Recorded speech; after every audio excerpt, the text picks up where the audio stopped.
So we're back, covering another mobile game, another gacha game, a game for hentai-loving perverts. This video is going to get age restricted. Okay, after playing this game for a few hours, I'm going to share my overall thoughts. So this is Destiny Child, a recently launched in English mobile title for Android and iOS.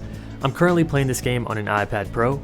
As far as optimization, which I usually don't speak on first, this game runs amazing. But then again, it doesn't seem like a game that requires a lot of power because most of that power is being put into the jiggle physics. On to the gameplay. For the most part, this is your typical gacha game. RNG, spend money. Quest, log in and do dailies to earn currency that will allow you to roll for newer characters, or a new child as they call it. I will explain what a child is in a bit. But yes, this is another mobile gacha game. If you're familiar with these kinds of games, then you basically know how this will play. The game is free, and no, it doesn't require money to play, because so far I've earned a bit of the cash shop currency without spending a dime.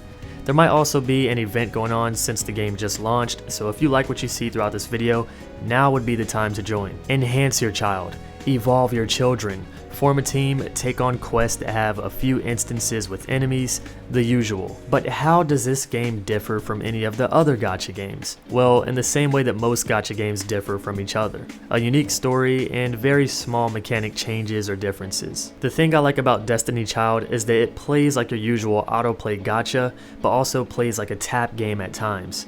One of the features is this bar that fills up, and once you activate it, you get to deal damage as many times as you can tap skills in 14 seconds. So it is a test of speed and button mashing. It sounds like such a small feature to get excited over, but if you're a fan of tap games, there's that. Let's talk about the story. In Hell, or the Demon Realm, archfiends are fighting over the throne.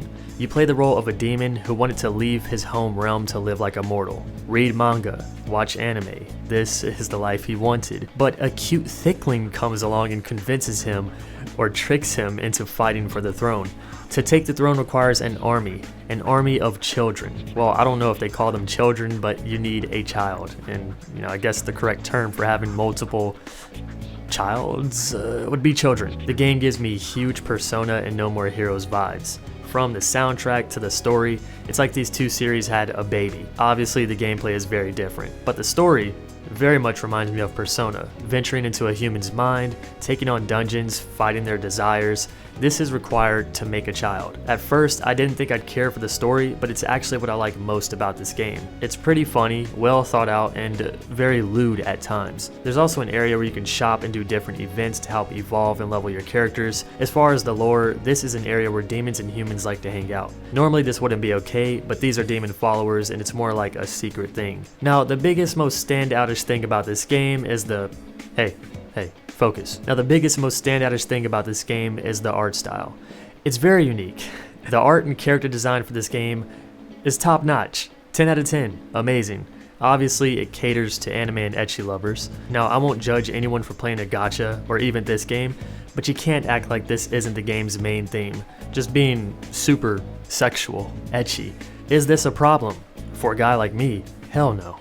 I love it. But I don't think this is a game for those that love gachas and expect to have a party of demons and dragons. I mean, yeah, there are some beasts, but your team will most likely consist of big booty, big titty, anime waifus, and shirtless husbandos. The gameplay is very simple. Your team will auto-attack, and as they auto-attack, their skill bar will fill.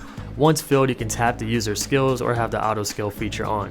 If you leave this off, the game is much more fun, but for the easy battles, it'll probably feel like you're wasting finger strength tapping when you can just toggle this feature on. You also have swipe skills, but they do have a cooldown, but they tend to do more damage. Special skills actually require you to tap, regardless of having the auto skill feature on or off. Now, each child has different types, water, fire, light, dark, and they also have different leader skills that could benefit the party. And as I mentioned earlier, there is your usual enhancement and evolve system, and that right there is Destiny Child. This has been such a short review, but honestly, you can't really go too in-depth with a gacha game. Not saying that that's a bad thing, because there's a huge fan base for games like these out here.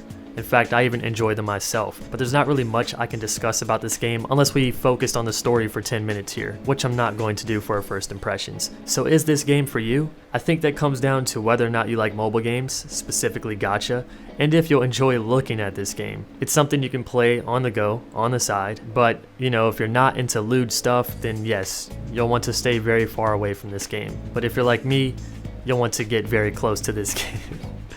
I'm joking. With that being said though, I hope you guys enjoyed this first impressions, and I will catch you in the next video.